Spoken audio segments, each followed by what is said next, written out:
Congratulations, Roger. Sorry, yeah. There we are. How does that rate? Another record, 6 titles, no one's done that before. And how do you think you actually played in the match? Well, it feels very special indeed. I mean, you know, I've been trying to sort of block it out for the entire tournament, or for the entire time I've been here in London. I just tried to recuperate from Basel and Paris and hopefully get through the round-robin stages. And so that now it finally is sort of reality that I've been able to win 6 World Tour finals. It's an amazing feeling. I know it's one of my greatest accomplishments, and as well in the way the match went, I think, you know, I think that was the difference to, you know, to other matches this year where I lost so closely, and this time around I was still able to find a way through, and I think that was the difference at times during the year, which didn't maybe make this an absolute phenomenal other year. But this definitely is an amazing finish again to the season. I've never finished so strong, and I thought I played well. Look, I thought Joe played well. Could I have won it easier? I guess for sure. I had it in my hand. I had chances to go double break in the second. I had chances to serve it out. I had chances in the tiebreaker, and yeah, it wasn't meant to be, and had to go through the third set, which was tough, but eventually I made it, which felt probably even better actually going through 3 sets. The relief was amazing, and the joy, of course, as you can imagine, it was great. Yeah, Roger, the way you've played the last few weeks, and especially this week against Rafa the other night and tonight, do you feel like the best player in the world? No, I mean, who cares? I mean, I felt like I played great during this last few weeks, like you mentioned. I felt I played great here in London. It gives me a lot of confidence for next year. But regardless of how it went here, I would have been in a good state of mind for next year, and I think that counts for all the other top guys as well. I think it's been a good year and a good championships for most of the top 8 players actually. So I think most of them are looking forward to next year starting again at some point. And for me, it was the strongest finish I've ever had in my career, which I'm very proud of, and I'm looking forward to next year. So I'm really excited. Roger, after a spectacular end of the season, regarding to 2012, is it the gold medal in singles your biggest dream for next year? Yeah, I mean, I don't know. I mean, why not? But it's still a long way to go, and obviously at this point I'm just extremely tired. But of course I'm looking forward to coming back to London, hopefully on 3 occasions next year. So this is going to be a very important place to play good tennis, like I did here now this week. Be unfair to the other tournaments to pick London Olympic Games as my absolute #1 priority, because I have priorities first before that. But I clearly don't want to miss it, and I hope to be healthy when the Olympics do come around. Roger, just tell us about the other members of the top 4. What a brilliant season we've got in prospect next year, and a little bit more about sort of how motivated you are to get back on the Grand Slam winning trail. I mean, sure, to win Grand Slams would be nice. I've missed out on a few occasions now this year, and maybe also some last year, so I feel like it might be around the corner, maybe not. The other players obviously have a role to play in this. Novak was the player of the year, which goes without saying. A guy who can win 40 matches in a row from the start of the season, you know, completely deserves that till the very end of it. I thought Andy played a very good season this year, Murray. Just unfortunate that he couldn't finish strong here now, but other than that, I thought you know, he's going to be very tough to beat next year, and Rafa, with his class anyway, he's going to be always a threat for the throne and to win all the big tournaments. So I think prospect's good, and then we saw also that, you know, 5 to 8 are extremely close as well, and behind that anything's possible too. So I think right now we have great quality and within the top 10, or even within the top 20, 25 actually, and I'm looking forward to a tough season next year. Roger, you talked about the fact that this time you managed to win a close match, and maybe a few times this season it hasn't gone your way. What made the difference today? Is it a mental thing, or? I think it's a mental thing, yes. I mean, not only. I mean, sometimes it's also the player playing better than you. Joe played better than me at Wimbledon. Maybe not much, but enough just to come through. Same with Rafa at the French Open in the finals, Novak in the semis of the US Open. And it's fine to respect that, but I feel when it happens maybe that often, I do have to question myself that maybe I did something wrong. And I think I'm mentally good right now. You know, that was also one of the reasons why I did take some time off to actually think it through and, you know, get into the right mental mindset, because we do, I don't want to say underestimate or overestimate the mental part of the game, but there is a lot of time that goes by out on tour or during a match, and you're just trying to stay positive, but it can't always be positive out there. You know, it's just too difficult, and that's where maybe the doubts were just a bit too strong during certain important moments. And I think I didn't have those doubts now for the remainder of the season, which was what I wanted to get out of my system during the 6 weeks break, and I was able to do that. Roger, two things about momentum. One, today after the second set, did you feel the momentum had swung over to Joe?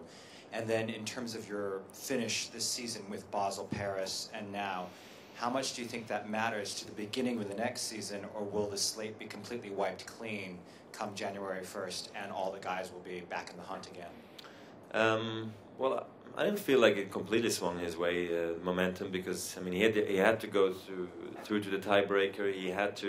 He wasn't serving his absolute best right then either. So I did have my chances in the breaker, and I thought I was almost a better player in it, you know. So it was but because I did serve for the match, and he knew that, somehow he just felt like it was not going to go my way, you know. And I was trying everything I could. I think I took some good decisions, but my serve also let me down, like it actually let him down as well in the break. There was a lot on the line, and that was a bit you know, disappointing for me. But I actually did take the right decisions going into the third set, how I wanted to return Joe and how I wanted to play him from the baseline, and I think I was able to stay calm mentally throughout that third set, because at that point it's very easy to lose your mind over what just happened.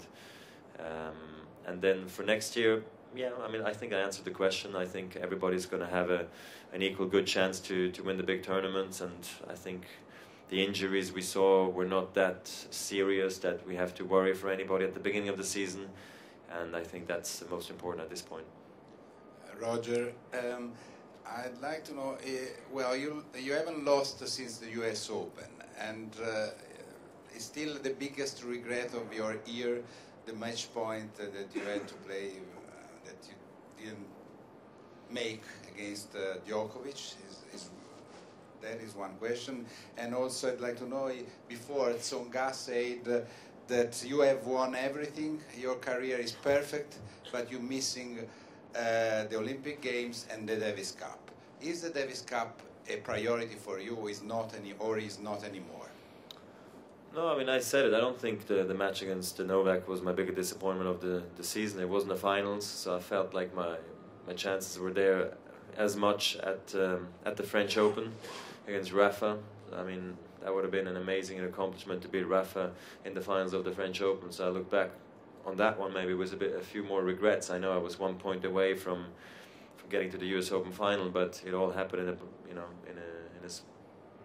in a moment, and it was past. But you know, I think for me the most important is that the reaction I show after losses like this, because it was a tough loss, like you mentioned. It was one that hurt, and it was one that makes you wonder how in the world can I end up losing this match. But Novak had such great momentum going that season that you just felt like, you know, it was his season. But to bounce back and not lose a match from that moment on, I think shows again how tough I am, and the right decisions I can take. I also lost to Joe twice in a row at Wimbledon and in Montreal, and now I've beaten him 4 straight times. And these are the kinds of reactions I expect from myself. And so to come through and prove it to myself was a great feeling. And then, look, I don't know, I always have to explain myself, but I don't have a sheet where I say I have to achieve everything, you know. I really don't. would I take all these accomplishments? Yes, I would. But do I love winning 6 World Tour finals? Yeah, I love it equally. And the effort that goes into all of this is equally big. And every tournament I play in some ways is a priority for me. Otherwise, I wouldn't be playing. I don't play 35 tournaments. I play, you know, a certain amount where I know I can perform well. And if the Olympics and Davis Cup and all these things are part of it, that's great, you know. But right now, I'm just happy the season's over, and I'm happy the season went well.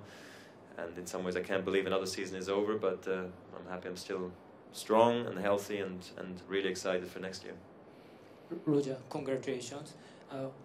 I think World Tour Finals equals Grand Slam as a major title event value.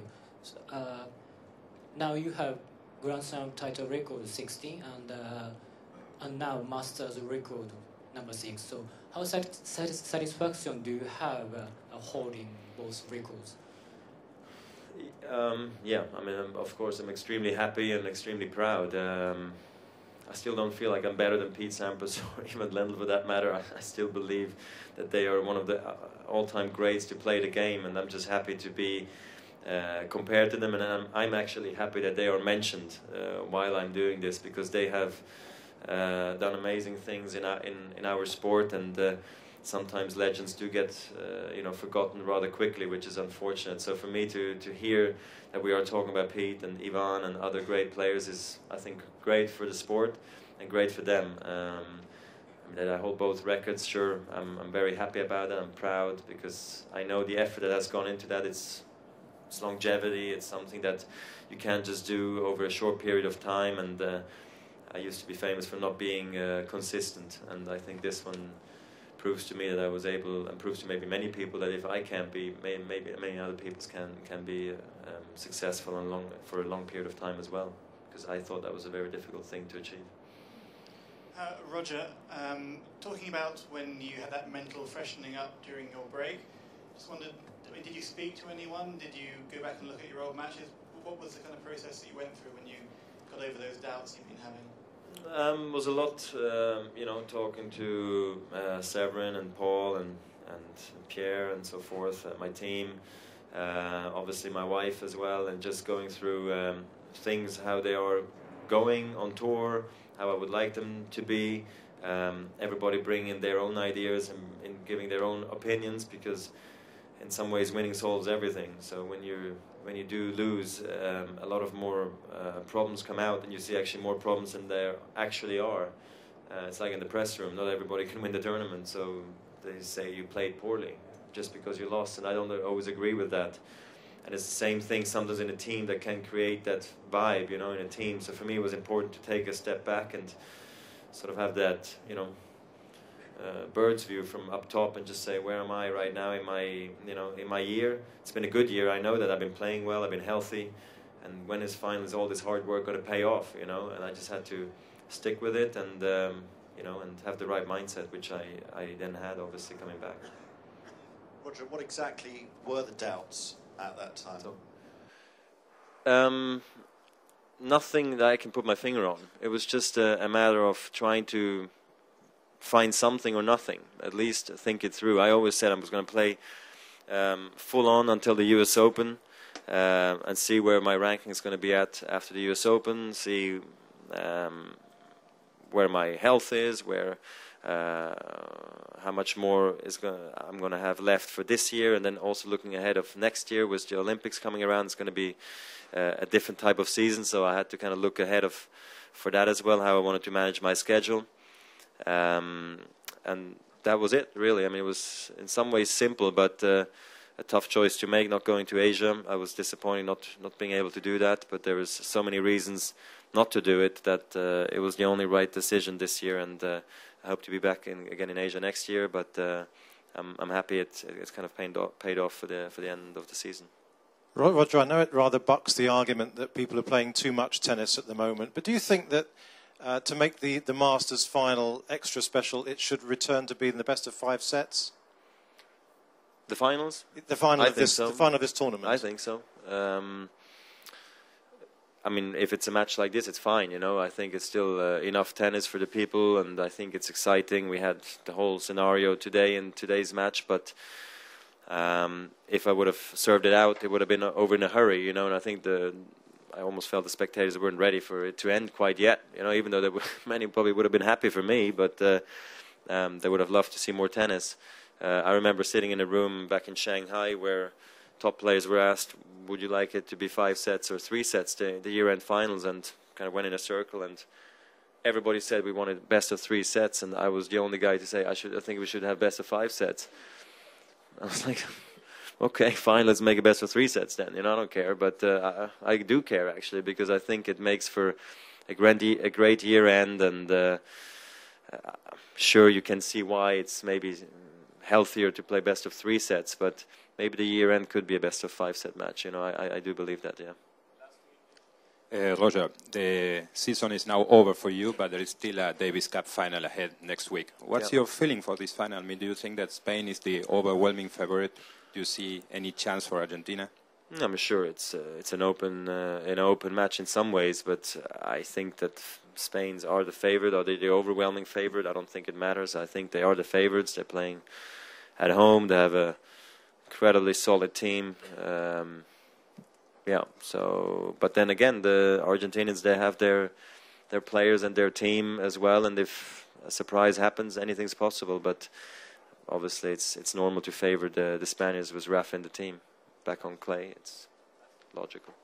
Roger, with so many titles and records in the bag, how do you assess your hunger and desire? Has it dipped at all? Is it stronger than ever? How do you assess it?